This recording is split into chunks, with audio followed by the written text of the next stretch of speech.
Swayam Prabha. Digital India. Educated India.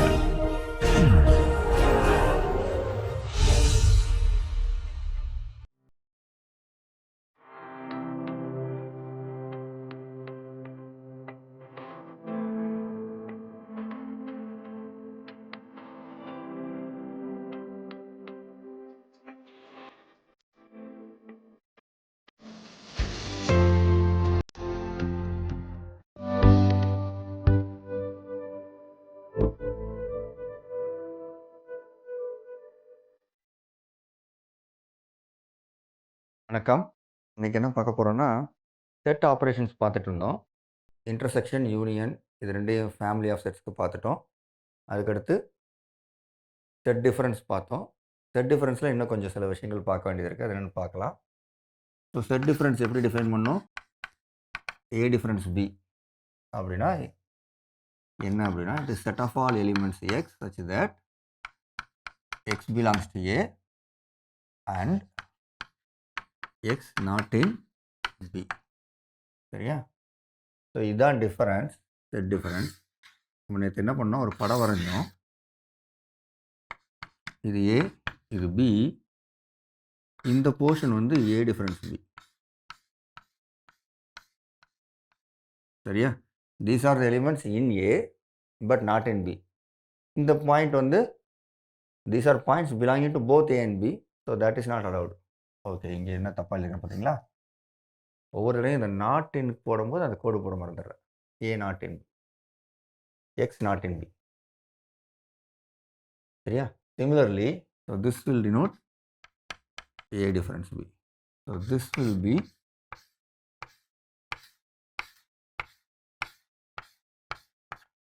This is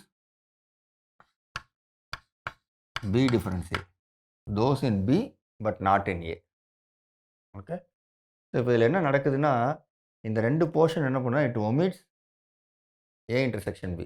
R A union பியில் இருக்குது, ஆனால் A intersection பியில் இல்லை. அப்போ இது எப்படி தோணுது? ஏ யூனியன் பி அதில் இருக்குது, பட் ஏ இன்டர்செக்ஷன் பியில் இல்லை.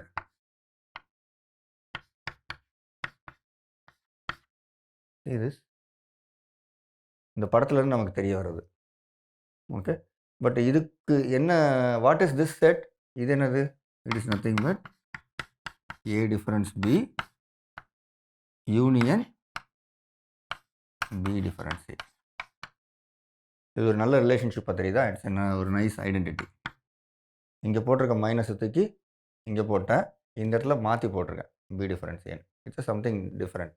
ஓகே, ஸோ இது செட் மைனஸ் அப்படிங்கிற கான்செப்டை யூஸ் பண்ணிவிட்டு ஜஸ்ட் படம் வரைஞ்சி அப்சர்வ் பண்ணதில் வந்து எழுதியிருக்கேன். பட் இதுக்கு ப்ரூஃப் எழுதணும் அப்படின்னா எப்படி எழுதுவீங்க? மறுபடியும் பழைய மாதிரி தான். இங்கே ஆரம்பிக்கணும், இங்கே போகணும். அப்படின்னா என்ன அர்த்தம்? Start with element X here. அப்போ என்ன பண்ணணும்? X belongs to A union பியில் இருக்குது, but X does not belong to the intersection. Okay, அதை வச்சுட்டு என்ன சொல்லணும்? X belongs to this or X belongs to திஸ்ன்னு சொல்லணும். அப்போது திஸ் பிகம்ஸ் சப்செட் ஆஃப் திஸ்ன்னு வந்துடும். அடுத்து இங்கே ஆரம்பிங்க. இங்கே ஆரம்பிக்கும் போது என்ன பண்ணுவீங்க? X belongs to this or X belongs to this, but அதுலேருந்து இங்கே வரணும். ஓகே, இதுக்கான ப்ரூஃபை நீங்கள் தான் கொடுக்குறீங்க. Okay, right. இது ஒரு எக்ஸசைஸ் ப்ராப்ளம் உங்களுக்கு. நான் என்ன பண்ணேன், ஜஸ்ட்டு படத்தை பார்த்து அப்சர்வ் பண்ணிவிட்டு எழுதிட்டேன். இது புரிஞ்சுதில்ல? This union this is equal to the union of A and B difference this part. Right, இந்த போர்ஷன் இருக்குல்ல, இதுக்கு பேர் வந்து there is a name. It's called A symmetric difference B. இதுக்கு பேர் என்னது? இது ஒரு செட் ஆப்பரேஷன்.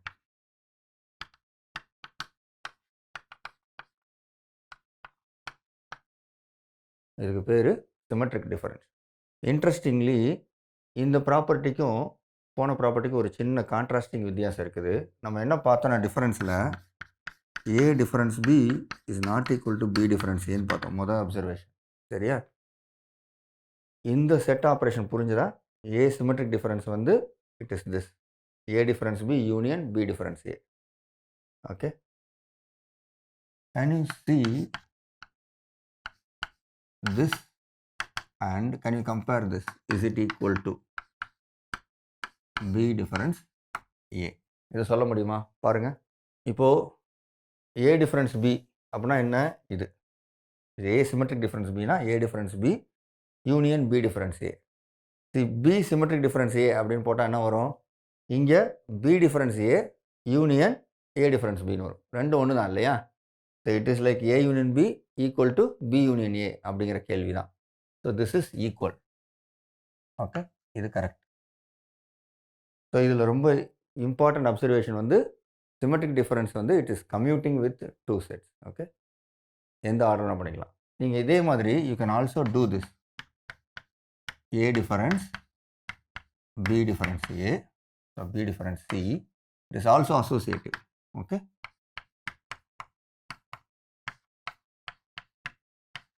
இதை வெரிஃபை பண்ணுங்க. ரைட், இதை ஃபஸ்ட்டு ஒரு படம் போடுங்க, படத்தை போட்டு வெரிஃபை பண்ணுங்க. ஓகே, ஸோ படத்தை போட்டு வெரிஃபை பண்ணால் எப்படி பண்ணுறது? நான் எப்போவுமே இந்த கிளாஸில் வந்து இதை பண்ணுங்க அப்படின்னு சொல்கிறேன் அப்படின்னா, இல்லை நான் ஒன்று ட்ரை பண்ணுறேன் அப்படின்னா நீங்களே என் கூட சேர்ந்து அதை ட்ரை பண்ணலாம். ஓகே, ஒன்றும் தப்பு இல்லை. நான் ஒரு படம் மட்டும் வரைஞ்சி காட்டுறேன். ஓகே, அதுக்கப்புறம் மிச்சத்தை நீங்கள் பார்த்துக்கோங்க. இப்போ இந்த B difference, B symmetric difference C அப்படின்னா இது ஏ, இது பி, இது சி அப்படின்னா பி சிமெட்ரிக் டிஃபரன்ஸ் சி அப்படின்னா இந்த பி இன்டர்செக்ஷன் சி இல்லாமல் மற்றதெல்லாம் பிஎன்சியில் இருக்கிறது இந்த பி இன்டர்செக்ஷன் சியை தவிர மற்றெல்லாம் இருக்கணும். சரியா? that symmetric difference with A அப்படின்னா என்ன அர்த்தம்? எனக்கு ஏல இருக்கிறதும் வேணும், இதில் இருக்கிறதும் வேணும், ஆனால் இது ரெண்டுக்கும் இன்டர்செக்ஷனாக இருக்கிறது வேண்டாம். இது இந்த ஷேடட் ரீஜனுக்கும் ஏக்கும் இல்லை இன்டர்செக்ஷனு, இது இந்த ஏரியா வேண்டாம் எனக்கு, இந்த ஏரியா எனக்கு வேண்டாம், இந்த ஏரியா எனக்கு வேண்டாம். சரியா? ஆனால் ஏல இருக்க எலிமெண்ட்ஸ்லாம் வேணும். புரியுதா? ஓகே, என்ன நடந்திருக்குன்னு புரியுதா? இதே விஷயம் தான் நடக்கும். ஏ சிமெட்ரிக் டிஃபரன்ஸ் பி எடுத்திங்கன்னா ஏல இருக்கிறத எடுத்துப்போம், பியில் இருக்கிறத எடுத்துப்போம், ஏ இன்டர்செக்ஷன் பியை விட்டுருவோம். அப்புறம் அதுக்கும் சிக்கும் உள்ள இதில் வந்து டிஃப்ரென்ஸ் எடுப்போம். ஸோ மறுபடியும் இதே தான் வரும். ஸோ ஓவரால் என்ன கிடைக்குன்னா this is going to be equal to A union B union C difference A intersection B intersection C வந்து கிடைக்கும். Okay, both of them are going to be equal to A union B union C difference A intersection B intersection C கிடைக்கும். Okay, இதை verify பண்ணுங்கள். இதை நீங்கள் என்ன பண்ணுங்கள், பொறுமையாக வெரிஃபை பண்ணிவிட்டு ஓகே, இப்போ நம்ம இந்த அப்சர்வேஷன் இருந்துச்சுன்னா ரெண்டு விதமாக சொல்லலாம். நம்ம ட்ரிக்னாமெட்ரியில் பண்ணுவோம், ஒரு ஈக்குவல் டு ப்ரூவ் பண்ணுவோம். அப்படின்னா some statement is equal to some other statement அப்படின்னு ஆரம்பிப்போம். ஐடென்டிட்டி ப்ரூவ் பண்ணுவோம். Left hand side equal to right hand சைடுன்னு ஆரம்பிப்போம். அப்போ லெஃப்ட் ஹேண்ட் சைட்லேருந்து சம்ம அப்படியே போவோம், நேரம் ரைட் ஹேண்ட் சைடு வந்துட்டோன்னா then we say that okay correct proof அப்படின்னு சொல்லிடுவோம். அப்படி இல்லை என்ன பண்ணுவோம், லெஃப்ட் ஹேண்ட் சைட்லேருந்து ஒரு பாயிண்டில் போய் நிப்பாட்டிடுவோம், ரைட் ஹேண்ட் சைட்லேருந்து வந்து ஒரு பாயிண்ட் நிப்பாட்டும், ரெண்டு ஈக்குவல், அதனால் left and right are equal அப்படின்னு சொல்லிவிடுவோம். புரியுதா? ஸோ இது பேர் வந்து it's a kind of proof. அது மாதிரி இங்கே நம்ம என்ன பண்ணுவோம், எக்ஸ் பிலாங்ஸ் டு திஸ் அப்படின்னு ஆரம்பித்து if I say X belongs to this அப்படின்னா திஸ் இஸ் சப்செட் ஆஃப் திஸ்னு வரும். அப்புறம் எக்ஸ் பிலாங்ஸ் டு திஸ்னு ஆரம்பித்து இட் பிலாங்ஸ் டு திஸ் அப்படின்னு சொன்னீங்கன்னா it is the other way subset. அப்போ ரெண்டும் ஈக்குவல்னு சொல்லலாம். அது ஒன்று. இப்போது நம்ம என்ன பண்ணியிருக்கோம்னா இந்த அப்சர்வேஷன் படம் வரைஞ்சி பார்த்ததில் this is equal to this and this equal to this, so அதனால் ரெண்டும் ஈக்குவல் அப்படின்னு சொல்கிற மாதிரி வருது. ஓகே, ஸோ ஏதோ ஒரு டெக்னிக்கில் இந்த ரெண்டு டெக்னிக்லையுமே நீங்கள் ட்ரை பண்ணி பார்க்கலாம் ஆஸ் அன் எக்ஸசைஸ். ஓகே, இது கொஞ்சம் போட்டு பாருங்கள். நம்ம இதை ஆல்ரெடி போட்டதுனால நான் இப்போ வந்து என்ன பண்ணுறேன், அதை கொஞ்சம் விட்டுட்டு அடுத்த கேள்விக்கு போகிறேன்.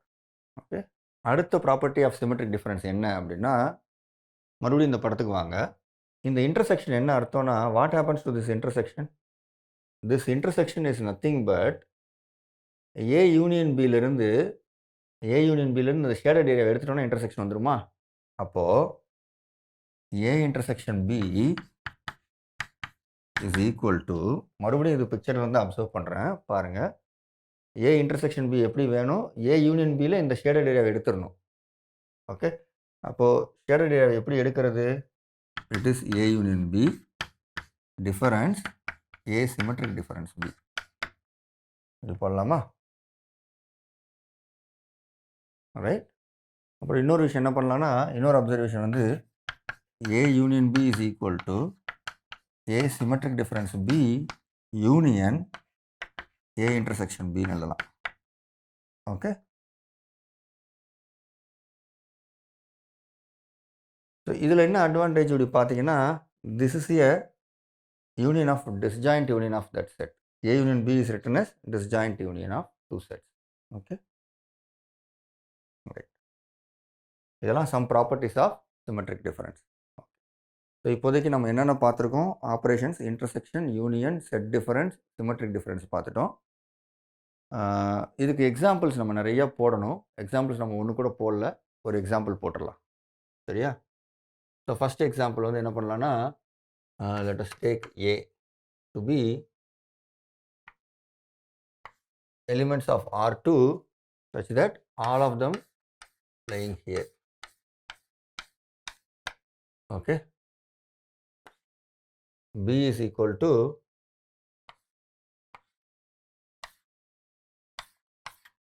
all these points. இது வந்து above the x axis, இது வந்து towards the left of y axis. இப்போ what is A difference?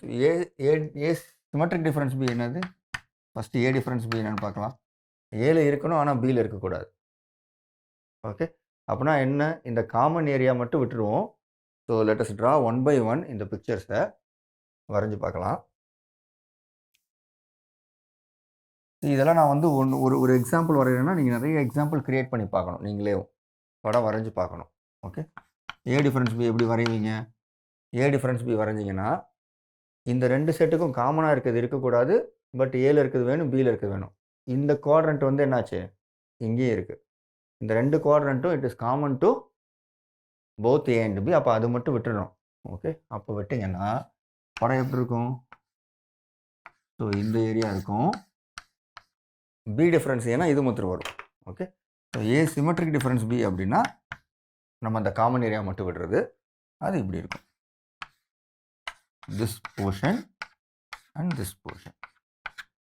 Okay. ரைட்டா? ஸோ இந்த மாதிரி பிக்சர்ஸ் நிறைய போட்டு பாருங்கள். ஓகே. ஸோ ஃபஸ்ட் இப்போ இந்த செட்டை எப்படி டிஸ்கிரைப் பண்ணுறதுன்னு இருக்க சொல்லிவிடுவோமே. ஏவோட டிஸ்கிரிப்ஷன் ஒரு சொல்லிடலாம் better. What is the meaning of this set? இந்த செட் எப்படி டிஸ்கிரைப் பண்ணுவீங்க? ஸோ ரேண்டமாக சில செட்ஸ் எல்லாம் டிஸ்கிரைப் பண்ண முடியுமான்னு பாருங்கள். இந்த பார்ட்டை வந்து நம்ம அதிகமாக சொல்லலை. Although we described some sets or identified some sets from the description. But ஒரு செட்டை பார்த்துட்டு பிக்சரில் பார்த்துட்டு அதை டிஸ்கிரைப் பண்ணுறது அப்படிங்கிறது நம்ம நிறையா பண்ணலை. அது மாதிரி சில ப்ராப்ளம்ஸ் போடலாம். ஸோ இந்த செட்டை எப்படி டிஸ்கிரைப் பண்ணுவீங்க? இந்த செட்டை டிஸ்கிரைப் பண்ண என்ன பண்ணுவோம்?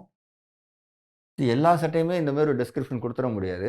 But there are some pictures. இந்த மாதிரி சில பிக்சர்ஸ்லாம் ஈஸி டு டிஸ்கிரைப். ஓகே. இது என்ன பண்ணணும், இதுக்கு என்ன எல்லாமே it is above the X axis. If I include X axis also, then what I will do, the coordinates here, if I consider x comma y, then it depends on what, when it will be above or below, it depends on the y coordinate. சரியா? y coordinate வந்து greater than or equal to 0 வந்துச்சுன்னா it is above the x axis, on or above the x axis, less than 0 it is below the x axis. So what is the condition? It is x comma y in R2 such that y is greater than or equal to 0. Okay. So அப்போ b எப்படி எழுதுவீங்க? x comma y belonging to R2 such that what should happen? Such that what should happen? X is less than or equal to 0. Okay. புரியுதா? including the y axis. அதுதான் x is. இங்கே வந்து x தான் மாறும். இதை புரிஞ்சுக்கோங்க.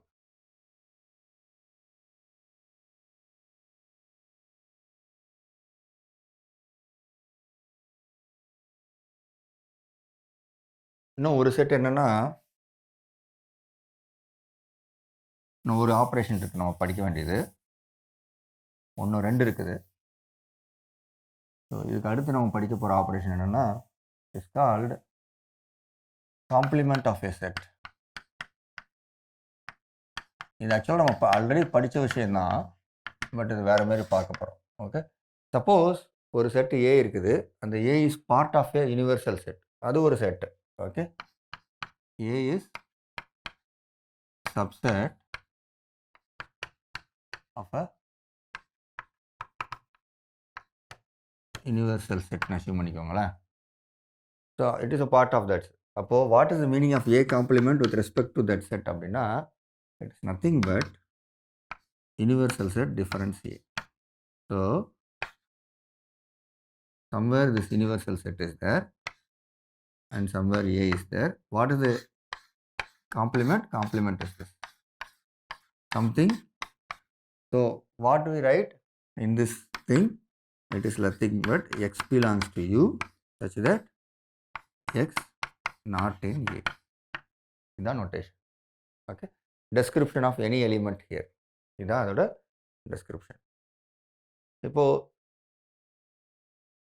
A complement என்னன்னு define பண்ணிட்டோம்.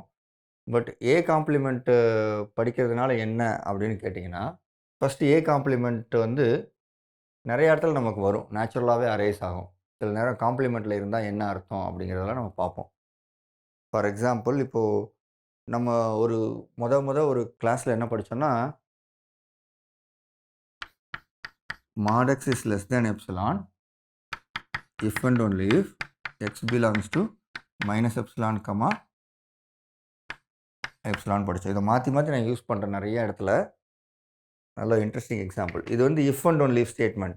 ஓகே, நம்ம இஃப் அண்ட் ஒன்லி இஃப் படிக்கும்போது என்ன பண்ணோம், this if and only if this அப்படின்னா negation of this is if and only if negation of that.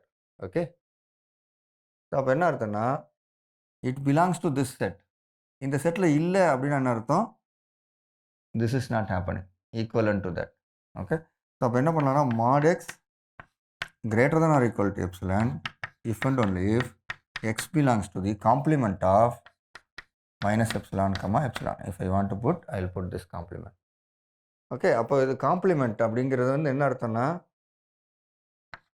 x not belongs to this அப்படின்னா என்ன அர்த்தம், அதான் it means that it belongs to the complement. இங்கே universal செட்டுங்கிறது எது, இந்த whole of ஆர்னு எடுத்துக்கலாம், set of all real numbers. அதான் ஏன்னா டிஸ்கிரிப்ஷன் அது set of all real number. இது டிஸ்கிரிப்ஷன் எப்படி எழுதுவோம், this description of minus epsilon comma epsilon எப்படி டிஸ்கிரைப் பண்ணுவோம், we describe that as a subset of R தான் எப்போவுமே. Okay,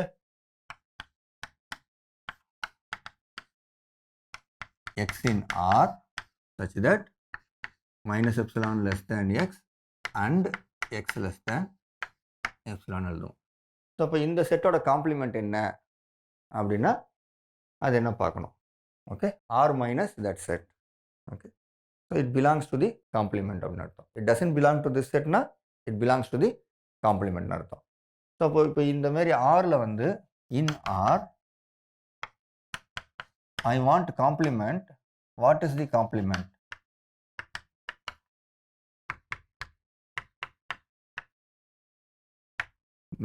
of open A comma B அப்படின்னு நான் கேட்டால் எப்படி எழுதுவீங்க, what is the complement. Okay, so எனக்கு என்ன வேணும், I have to describe complement is a set, okay, which is belonging to the universal set, in that case R, such that x does not belongs to A. Correct? அப்போ x does not belong to A comma B அப்படின்னா எனக்கு என்னன்னு தெரியணும். Okay, what is the meaning of that? This means இது ரெண்டு condition. belongs to ஏன்னா என்னது, x belongs to A comma B அப்படின்னா என்ன அர்த்தம், A is less than x and x is less than b. Okay, so அதோட negation என்னது, now I am combining two statements. இங்கே எழுதுறேன், A is less than x and x is less than b. புரியுதா, இந்த ஸ்டேட்மெண்ட்டோட negation என்ன அதுதான் இங்கே வரணும். சரியா, அப்போது நெகேஷன் என்ன பண்ணணும், நமக்கு அண்டை எப்படி நெகேட் பண்ண தெரியும், எஸ் அண்ட் டீனா what is the negation, not S or not D.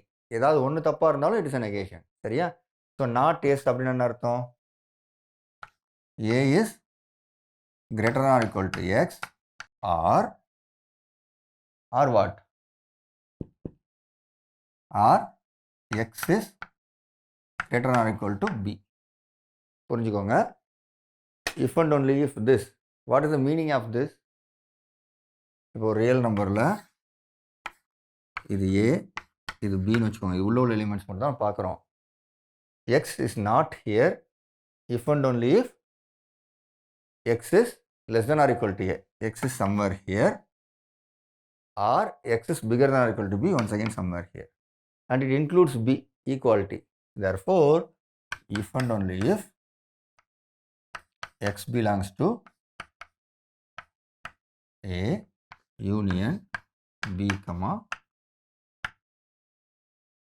Okay, எல்லா இன்டர்வலுக்கும் நீங்கள் காம்ப்ளிமெண்ட் எழுதி பாருங்கள். எல்லா இன்டர்வல்ஸ்க்கும் காம்ப்ளிமெண்ட்டாக எழுதி பாருங்கள், எல்லா டைப் ஆஃப் இன்டர்வல்ஸ். அதை எழுதும்போது இந்த லாஜிக்கல் ஆர்குமெண்ட்டையும் பாருங்கள் என்ன நடக்குது அப்படின்னு சொல்லிட்டு. Okay, right. மேக்ஸ் வந்து இன் ஜென்ரல் நம்ம கவனிக்கும் போது புரியும். அப்படி புரியும் போது நம்ம புரிஞ்சிச்சுன்னு நினச்சோன்னா மறுபடியும் பார்க்கும்போது புரியாது. ஸோ ஒரு தடவை புரியுதுன்னு நினச்சிட்டு அப்படி விட்டுறக்கூடாது. எப்போவுமே ஒரு விஷயம் புரியுது அப்படின்னா அது மாதிரி சில ப்ராப்ளம் நம்மளாக க்ரியேட் பண்ணி போட்டு பாருங்கள். இல்லை புக்கில் டெக்ஸ்ட் புக் இதுக்கு என்ன புக்கு சொல்லியிருக்கணும், a foundation course in mathematics, okay, by professor Kumaresan, professor Ajith Kumar, professor Baba Sharma, okay, 3 பேரோட புக்கு. அந்த புக்கில் நிறைய எக்ஸசைஸ் இருக்கும். ஓகே, நிறைய ப்ராப்ளம்ஸ், நிறையா கேள்வி கேட்டிருப்பாங்க. அந்த ஃப்ளோவில் படிக்கும் போதே கேள்வியாக இருக்கும், கன்வர்சேஷனல் ஸ்டைலில் தான் இருக்கும். அதெல்லாம் ஆன்சர் பண்ணி பாருங்கள். ஓகே, ஆன்சர் பண்ணி பார்க்க என்ன ஆகும், உங்களுக்கு இன்னும் கான்ஃபிடென்ஸ் கூடும். ஓகே, நான் இங்கே கேள்வி கேட்டு உங்கள் கூட இன்ட்ராக்ட் பண்ணலை, பட் நான் இங்கே வந்து மோனோலாக் தான் பண்ணுறேன். ஓகே, நான் பேசுகிறேன், வீடியோவில் வரப்போது நீங்கள் பார்க்க போகிறீங்க. ஸோ ஏதாவது ஒன்று புரியலன்னா இதை யூடியூபாகவும் காட்டுவாங்க பொழுது, யூடியூப் லிங்க்கும் தருவாங்க போல். அங்கே போய் கூட மறுபடியும் ஒருக்க பாஸ் பண்ணிவிட்டு அந்த ப்ராப்ளத்தை போட்டு பார்த்துட்டு கூட நீங்கள் கண்டினியூ பண்ணலாம். சரியா? ஓகே, ஸோ இப்போதைக்கு என்ன பண்ணுங்கள், இதோட மற்ற காம்ப்ளிமெண்ட்ஸ்லாம் எழுதி பாருங்கள். ரைட்.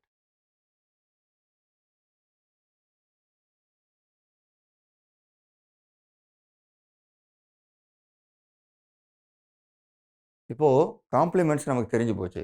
இப்போ இதில் முக்கியமான ஒரு கேள்வி என்ன பெண்டிங் இருக்குன்னா, ஏ வந்து சப்செட் ஆஃப் பி அப்படின்னா what is the relationship between A complement and B complement? நான் கேட்குற கேள்வியை புரிஞ்சுக்கோங்க. சரியா? I have A subset of B. Can we describe any relationship between A complement and B complement? This is B, this is A. சரியா? இது ஏதோ ஒரு universal settle இருக்குன்னு வச்சுக்கோங்க. யூனிவர்சல் செட்டை நான் வரையலை. ஓகே, இப்போ பி காம்ப்ளிமெண்ட் அப்படின்னா இந்த போர்ஷன், பிக்கு வெளியில் இருக்க போர்ஷன்லாம். சரியா? ரைட். ஏ காம்ப்ளிமெண்ட் என்ன வரும், ஏக்கு வெளியில் இருக்க போர்ஷன்லாம்.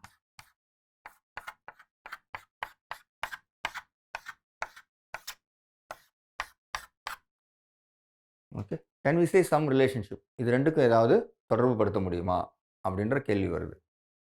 அதை எப்படி பார்க்குறது பாருங்கள், ஏதாவது சொல்ல முடியுதா பாருங்கள். பார்த்தாலே தெரியுது, ஏ வெறும் ஏ பார்க்கும்போது ஏ வந்து பியோட சின்னதாக தெரியுது. ஆனால் ஏ காம்ப்ளிமெண்ட்டுக்கும் பி காம்ப்ளிமெண்ட் தான். பி காம்ப்ளிமெண்ட் இங்கே மட்டும்தான் இருக்குது, இந்த பெரிய வட்டத்துக்கு வெளியில் மட்டும்தான் இருக்குது. ஆனால் ஏ காம்ப்ளிமெண்ட் இந்த சின்ன வட்டத்துக்கு வெளியில் இருக்குது. ஸோ எது பெருசு? ஏ காம்ப்ளிமெண்ட் தான் பெருசு. So what we have is, then if this happens, then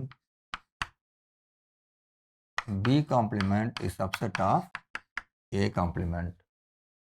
Okay, இது புரியுதா? ஓகே, சிமிலர்லி இப்போ B complement subset of A complement இருந்தால் என்ன ஆகும், இந்த லாஜிக் படியே என்ன ஆகும், it is also if and only if. Okay, B complement வந்து A complementோட சின்னதாக இருக்குது. சின்னதாக இருக்குன்றதை விட உள்ளே இருக்குது. A complementக்கு உள்ளே இருக்குது அப்படின்னா என்னது, A subset of B வரும். ஸோ எசென்ஷியலி நம்ம என்ன எதிர்பார்க்குறோம்னா, it is an if and only if statement. But ஆனால் இதுக்கு ப்ரூஃப் கொடுக்கணும் நம்ம. ஓகே, இது ஜஸ்ட் அப்சர்வேஷன் தான். அந்த படத்தை பார்த்துட்டு நம்ம சொல்கிறோம்.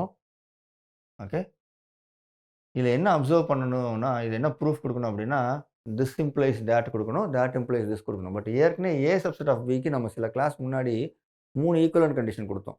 ஞாபகம் இருக்கா? என்னென்ன கண்டிஷன் கொடுத்தோம்? For 2 sets A and B, A subset of B is equivalent to, அதுக்கு ப்ரூஃபும் கொடுத்தோம். சில இது எக்ஸசைஸாக கொடுத்தேன் உங்களுக்கு ப்ரூஃப் பண்ண சொல்லி. டைரக்ட் ப்ரூஃபு அப்போல்லாம் வந்து எக்ஸாம்பிள் ப்ரூஃபாக இதை பண்ணோம். A இன்டர்செக்ஷன் B என்ன ஆகும், A is subset of B, A intersection B is A. அடுத்து மூணாவது என்ன சொன்னேன், யூனியன். யூனியன் என்ன பண்ணும், A union B is B. இப்போது இது ரெண்டும் ஈக்குவலண்ட்னா இந்த இந்த 2 ஸ்டேட்மெண்ட் ஆல்ரெடி இதுக்கு ஈக்குவலண்ட். ஸோ அப்போ இந்த 4 ஈக்குவலண்ட்டாக இருக்கணும். இந்த 4க்குமே நம்ம ப்ரூஃப் கொடுக்கணும். கரெக்டாக 4மே ஈக்குவலண்ட். என்ன கொடுக்கலாம்? B complement subset of A complement அப்படின்னு. ஸோ நான் ஆல்ரெடி என்ன சொன்னேன், ஒரு மோர் தென் ஒன் ஸ்டேட்மெண்ட்டை எப்படி ஈக்குவலன்ஸ்னு ப்ரூவ் பண்ணலாம் அப்படிங்கிறப்ப தான் அந்த 3 ஈக்குவலன்ஸ் நம்ம போட்டோம். ஓகே, 4மே ஈக்குவலண்ட் அப்படின்னு ப்ரூவ் பண்ணணும்னா என்ன பண்ணணும்? நம்ம 2 விஷயம் பண்ணலாம். அந்த சைக்ளிக் மெத்தட் சொல்லலாம். ஓகே, இங்கே 1 போட்டுக்கோங்க, இங்கே 2 போட்டுக்கோங்க, இங்கே 3, இங்கே 4 போட்டுக்கோங்க. ஸோ இந்த இம்ப்ளிகேஷன் ப்ரூவ் பண்ணுங்கள், இதை ப்ரூவ் பண்ணுங்கள், இதை ப்ரூவ் பண்ணுங்கள், இதை ப்ரூவ் பண்ணுங்கள். ப்ரூவ் பண்ணால் என்ன ஆயிடுச்சு? எல்லா ஈக்குவலன்ஸும் வந்துடும். ஓகே, பட் நம்ம இப்போ அது பண்ண வேண்டாம். நம்ம ஆல்ரெடி இந்த 3 ஈக்குவலண்ட்டும் போட்டோம். அதனால் என்ன பண்ணுறேன், நான் இந்த 1, 4 மாத்திரம் ஈக்குவலண்ட்னு போடுறேன். ஓகே, அல்லது இன்னொரு ஐடியா பண்ணலாம். நம்ம போனது என்ன பண்ணோம்? இது ப்ரூவ் பண்ணோம், இது ப்ரூவ் பண்ணோம், இது பண்ணோம் இல்லையா? இப்போ நான் என்ன பண்ணலான்னா, இந்த சைக்கிளை கம்ப்ளீட் பண்ணுறதுக்காக என்ன பண்ணலான்னா, இந்த ப்ரூஃப் கொடுக்கலாம். ஓகே, இது இன்னும் கொடுக்க வேண்டியது. அப்புறம் இதை கொடுத்துட்டோம். கொடுத்தா உங்களுக்கு ப்ரூஃபு கம்ப்ளீட் ஆன மாதிரி ஒரு ஃபீல் இருக்கும். சரியா? ஸோ இதை கொடுக்கலாமா? ஒரு விஷயம் பண்ணலாம். I will say you think about this problem. Okay, will give the proof in the next class.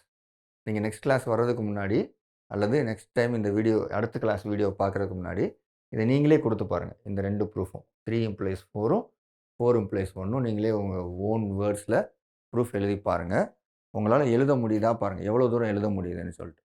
இதுக்கு முன்னாடி ப்ரூஃப் கொடுத்ததை பழைய வீடியோவில் போய் பார்த்துருங்க. பார்த்துட்டு சப்போஸ் நீங்கள் எழுதுனீங்கன்னா நீங்கள் எழுதின ப்ரூஃப் வந்து அது மாதிரி எழுதிருக்கீங்களா பாருங்கள்.